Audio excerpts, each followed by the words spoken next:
I'm Edward P. Krenzelak. I'm director of the Pittsburgh Poison Center, located in Pittsburgh, a division of the University of Pittsburgh Medical Center.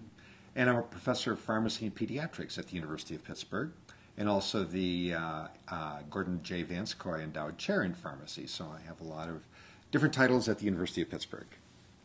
What we're discussing when we think about oleander, and we need to put that in sort of a generic term, oleander. And oleander, there's Nerium oleander, which is grown in the United States, which is a ornamental plant. You'll find it especially in the southern states, along boulevards, if you're driving to Disneyland. It's often mistaken for Favicia peruviana, which is yellow oleander. And it's responsible for a large number of fatalities, but that's often confused then. It's oleander. So we hear Nerium oleander, what do you think? Bad, poisonous, very toxic, when in fact it really isn't. One of the very common myths that we hear is about one leaf will kill a child. And I can't think of a single plant, any plant, whether it's Jimson weed or whether it's Nerium or whether it's any other plant that's deemed to be toxic, where one leaf, the ingestion of one leaf will be fatal. There are the myths about Boy Scouts that went out and had a fire to roast weenies, and they took oleander switches, stripped all the leaves off, took their knife and cut a little point on it so they could shove the wiener on, and then roasted the wiener over the fire and died as a consequence of being exposed to Nerium oleander. Strictly a myth. If I have one word of advice to people is don't believe everything you read on the internet, especially as it relates to plants, especially as it relates to Nerium oleander, because much of the information is inaccurate and potentially dangerous.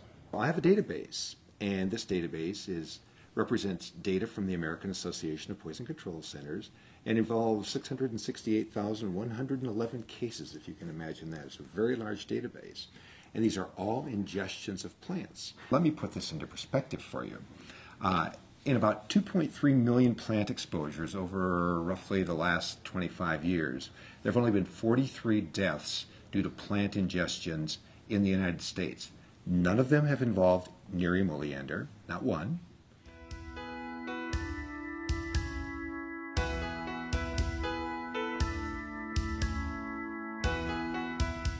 Hello, my name is Bob Newman. I'm a research scientist, a pharmacologist by training. I received my education in New England at various schools, including Vermont Medical Center, and did a year of research at Stanford University in California, followed by 24 years at University of Texas MD Anderson Cancer Center. So as a pharmacologist and toxicologist, my primary concern was one of safety. That we knew that there are components within Nerium oleander that had the potential for toxicity in high enough concentrations, but within a skin cream, this was very, very important that we identify safety concerns first. So first and foremost, what we did was to do a safety study in a clinical setting. That is, with application of Nerium AD to the skin, we used the most sensitive type of analytical instrument, tandem mass spectrometry, to define whether in fact there were any detectable nanogram levels of cardiac glycoside within the systemic circulation after application to the skin. Tried our best, validated analytical system, could find no oleandrin or other cardiac glycosides present in the human plasma from these volunteers who applied this to their skin. Without absorption through the skin into the systemic circulation, we deem this to be a safe product.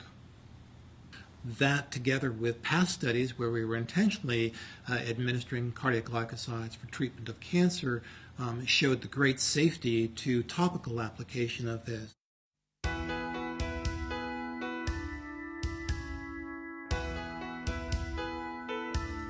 My name is Milton Tenenbaum. I am a pediatric toxicologist. My appointment is at the University of Manitoba Faculty of Medicine, where I'm a professor of pediatrics and a professor of pharmacology. The concern about Nerium AD is its key active ingredient, which comes from the oleander plant. The oleander plant has what we call a glycoside in it, a chemical that can directly affect the heart and cause the heart to beat out of rhythm. However, there isn't enough oleandrin in an entire bottle of Nerium AD to have any effect at all on the heart. So there should not be any concern whatsoever about using this product. The fundamental principle of toxicology is anything is poisonous. It just depends on the dose. So if one ate too much sugar, too much salt, one could have poisoning from that and indeed die. Toxicity in adults has been looked at, and giving a dose of 10.2 milligrams to an adult was found to have no toxic effect. And again, we can do similar extrapolations to a 10-kilogram child, a 1-year-old, and that dose, to achieve that dose, the child would have to ingest approximately 400 bottles of Nerium AD to again achieve a non-toxic dose of oleandrin in the body. In terms of poisoning of young children from creams and ointments, I've never in 40 years of practice, either personally or through my poison center in terms of taking inquiries, have ever had a case of toxicity from the ingestion of a cosmetic cream or ointment. I personally think it's important for people to know that this agent is not poisonous simply because there isn't enough oleandrin in a whole bottle to cause any sort of a biologic effect. And particularly when we're discussing children, they don't have the ability to consume significant quantities of any cream or ointment. And finally, this bottle is very difficult to open for adults, so it's safe to assume that it would even be much more difficult for an infant or toddler due to their limited neurodevelopmental abilities.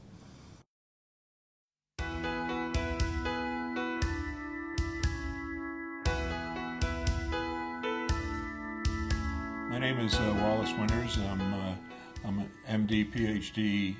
Emeritus Professor from the University of California, School of Medicine, Department of Medical Toxicology and Pharmacology and Anesthesiology, and former medical officer for the Food and Drug Administration for the Pacific region.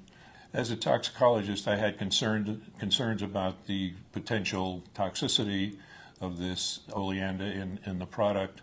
There are other interesting comparisons of safe products that contain potential toxic ingredients. Potatoes, tomatoes contain chemicals that could produce toxicity. All chemicals and drugs are poisons, and it's the dose that matters. I was especially awakened to this fact by reviewing the literature on Botox, which is probably one of the most toxic chemicals we have, and yet it has been possible to adjust the dose to a level that is relatively safe to use in thousands of patients. The Nerium product, as a result of the studies that we designed and did, indicated that there was no evidence of toxicity and no evidence that the oleandrin was absorbed through the skin. So therefore, my conclusion is that the Nerium product is perfectly safe to use.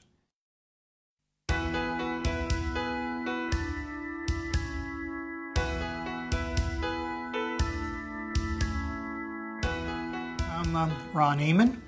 I am Clinical Director for ST&T Research, and I'm involved in managing the clinical trials that come to our company. My involvement in the studies go over a period of several years. We have studied 5 different formulations, all containing NAE8. In addition to efficacy, I want to mention the safety of the product, which of course is equally important. We discovered that during the course of the studies, one very, very important thing, and that was that the glycosides in the NAE8, that is the active ingredients, did not pass through the skin barrier. It could not be found in the blood, suggesting that this was a very safe product. We went further based on the safety data, which included heart rate, pulse, temperature, physical exams, and so forth. We took all that data and prepared what's known as a generally regarded as safe dossier. This dossier was given to independent researchers who are expert in the field, and we asked them to give us an opinion on the safe level of use of this product. And they concluded that this was a very safe product to use, and that even if someone used more than a half a tube a day, which is like 2 weeks worth of stuff, and used that for the rest of their lives, they would still be within generally regarded as safe levels.